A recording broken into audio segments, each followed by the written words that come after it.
A graça no contexto da reforma. Eu gosto de história.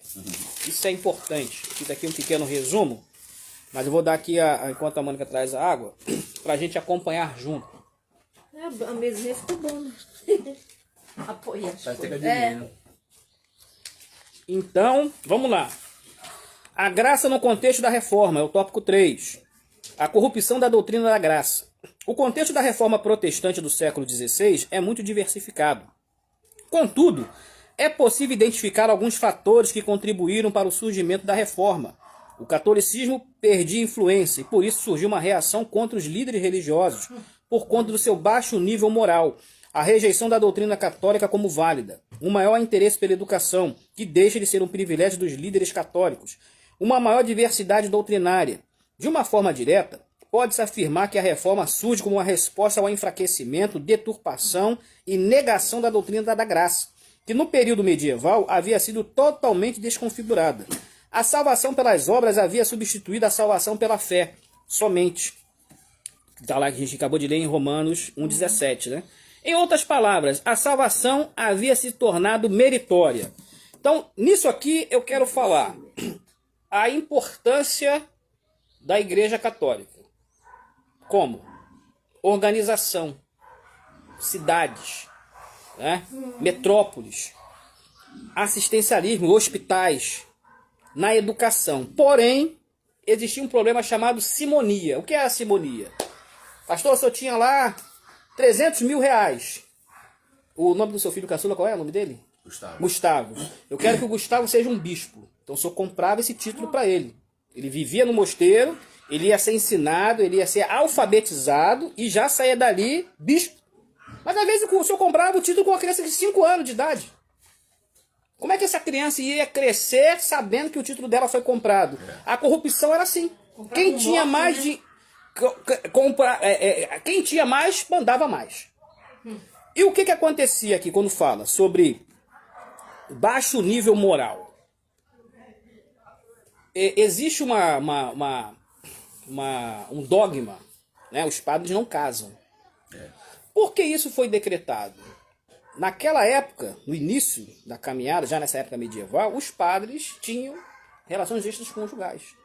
E o que acontecia nessa situação? O marido, que era um cara de posses, quando morria, a fortuna ficava para quem? Geralmente para a esposa, né? E a esposa se relacionava com quem? Com os pais. E o dinheiro ia para quem? Os padres. Então, aí foi por isso que o Papa lá, vamos parar com esse negócio. Padre não casa. Para tentar dar uma moralizada, mas mesmo assim não conseguiu. Então aqui quando fala rejeição da doutrina católica como válida, porque as missas eram em latim. E o padre, o sacerdote, ficava de costa para o povo. O povo não entendia nada do latim. Por quê? A literatura era muito cara. A educação não tinha, porque as pessoas eram analfabetas. Então era fácil de se manipular. Então aonde que a igreja, nesse contexto, criou as indulgências? O que é a indulgência? Você vai comprar seu lugarzinho lá no céu. Então isso não começou com os evangelhos. As indulgências.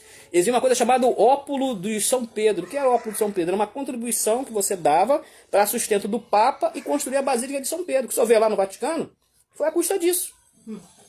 De grana, de dinheiro. Isso é história. Está escrito. Né? Chegou um momento que um homem se revoltou contra isso, chamado Martinho Lutero. Pô, isso está errado. Isso não está aqui. Aí um dia ele está lá, debaixo de uma macieira, a maçã cai na cabeça dele, cai em Romanos 1,17. O justo viverá da fé. Ele falou, por aí, tem alguma coisa aqui que está me chamando a atenção. Então ele começou a observar as escrituras. Não, peraí, a gente está ensinando errado isso aqui. E ele era monge, ele era professor de universidade, católico. E aí o que ele fez? Criou 95 teses e afixou lá na Catedral de Wittenberg. Ó, é isso, você não precisa fazer isso aqui tá errado, isso tá errado, isso tá errado. Resultado, ele quebrou um paradigma. Ele rompeu com aquele sistema. Por quê? A igreja era igreja-estado. O Papa queria mandar em todo mundo, em todos os países ele queria ter o representante, ele queria ter o rei, ele queria ter o controle. Esse foi o erro da igreja católica. Esse foi o erro dela.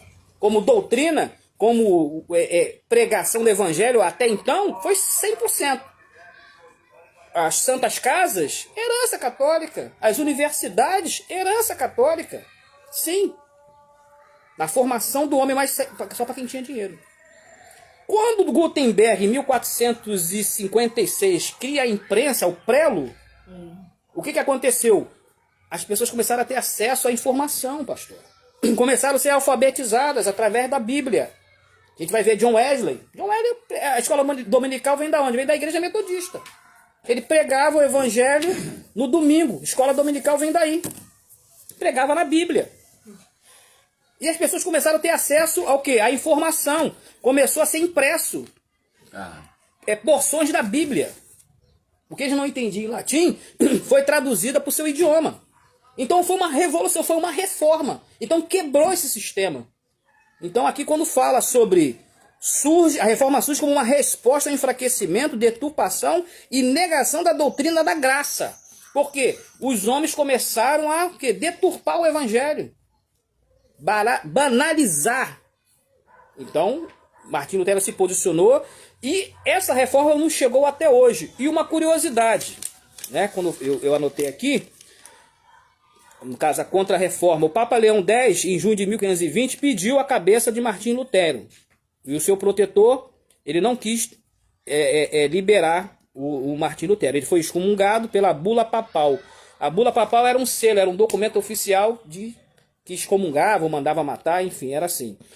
O nome protestante, como é que veio? A divisão de vários estados alemães em ramos reformados, né, e romanos, entre norte e sul. Os príncipes do sul aderiram a Roma, o norte seguidores de Lutero. Nos estados dominados pelo catolicismo, era proibido qualquer ensino luterano. Ao mesmo tempo, nos estados que eram governados por luteranos, os católicos poderiam exercer livremente a sua religião. Os príncipes luteranos protestaram contra essa lei desequilibrada e odiosa. Desde então, ficaram conhecidos como protestantes. E as doutrinas que defendiam, né, também ficaram conhecidas como a religião protestante. Então o nome protestante vem daí. Quer dizer, num lugar que era ensino católico, não podia ensino luterano ou protestante, né? Vamos dizer assim. Uma coisa ou outra. Mas onde tinha o ensino luterano, podiam fazer o ensino de Roma, de catolicismo. Então daí que onde vem essa questão de protesto. Então quando fala, você é protestante... Ele foi preso nesse guardador dele aí que cuidou foi. dele. Foi preso foi um preso. ano e ele traduziu a Bíblia para o alemão. Ele Daqui a pouco de um ano. Vou lembrar o nome dele aqui, daqui a pouco. Nesse um ano. Daqui a pouco eu vou lembrar o nome dele. Aí então vamos lá. Restauração da doutrina da graça. A reforma, portanto, surge como uma reação à corrupção da doutrina da graça. Lutero, o monge alemão agostiniano, se torna o principal porta-voz da doutrina, pela fé somente. Posteriormente, o lema luterano seria conhecido como uma das 5 solas. Sola gratia, só a graça. Os reformadores estavam também convictos de que somente através do retorno às escrituras e à doutrina da graça poderia ser restaurada. Foi por isso que lutaram, foi por isso que sofreram e até mesmo morreram. A doutrina da graça não aceita misturas. É pela graça somente que somos salvos, né? Quando fala do sola, né? É só a graça, só a escritura, né? Somente da glória a Deus. E tem um aí que agora eu me esqueci qual é. Os 5 solas. Graça, somente a graça, somente as escrituras.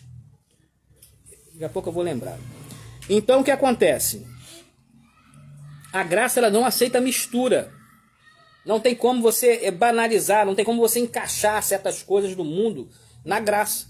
Por isso que ela ficou banalizada. A gente vê certos conceitos aí, que a gente tem visto ultimamente, que é de arrepiar os cabelos até do careca. É impressionante. Vamos lá. A graça do contexto contemporâneo. A graça barateada. A expressão graça barata foi introduzida na literatura para expressar a vida cristã, nominal ou mundanizada. De fato, o evangelho expresso por alguns ensinadores não reflete mais a graça. Parece que quanto mais cresce, menos influência os evangélicos estão causando na sociedade. Urge voltar ao evangelho da genuína da graça de Deus. Esse valor da graça. Escrevendo aos Coríntios, o apóstolo da graça afirmou: vocês foram comprados por preço. Paulo foi um defensor do evangelho da graça. Em seu tempo, ele não aceitou de forma alguma os penduricários que alguns cristãos quiseram pôr ao evangelho. O apóstolo sabia do alto preço que custou a nossa salvação, o sangue de Cristo. A salvação é de graça, mas o seu preço custou caro. 2 coisas precisam ser observadas nesse texto. Primeiramente, a voz passiva do verbo grego indica que outra pessoa fez a transação por nós. E o tempo verbal, aoristo, diz que essa transação foi completa. Não há mérito humano. Cristo pagou o preço e fez tudo por nós. Nada mais precisa ser acrescentado à nossa salvação. Isso é graça. Então não foi um esforço humano. É um esforço divino. A graça ela é de graça. Mas foi pago um preço. Preço de cruz. Se fosse por merecimento nosso, nós faríamos uma coisinha boa ali e estava salvo. Exatamente. Então não há mérito humano. Fala. Sola Ah. sola Escritura, que é somente a Escritura, sola Christus, somente Cristo, sola Gratia, só a graça, sola Fide, só a fé, e sola Deo Glória, somente a Deus a glória. Sola glória, isso mesmo. Sola Escritura, somente a Escritura, sola Cristo, somente a Cristo, sola Gratia, somente a graça, Sola Fide, sola Fide. Fide, O que quer dizer? sua fé. Sua fé. E sola glória, somente Sola Deo Glória, somente glória a Deus. Deus e a glória. Somente glória a Deus, né? Então é isso. Isso é latim, viu? Quem não sabe não é latim. Então vamos lá. Tá aí as 5 solas. A conclusão. Nessa lição partimos da necessidade de se compreender corretamente o que é a graça de Deus. Vimos como a graça de Deus foi entendida em diferentes contextos. A Bíblia é sempre a régua, através da qual qualquer entendimento da doutrina da graça precisa ser medido. Como verberou na Reforma, a Escritura continua ecoando em nossos dias. A salvação é somente pela graça.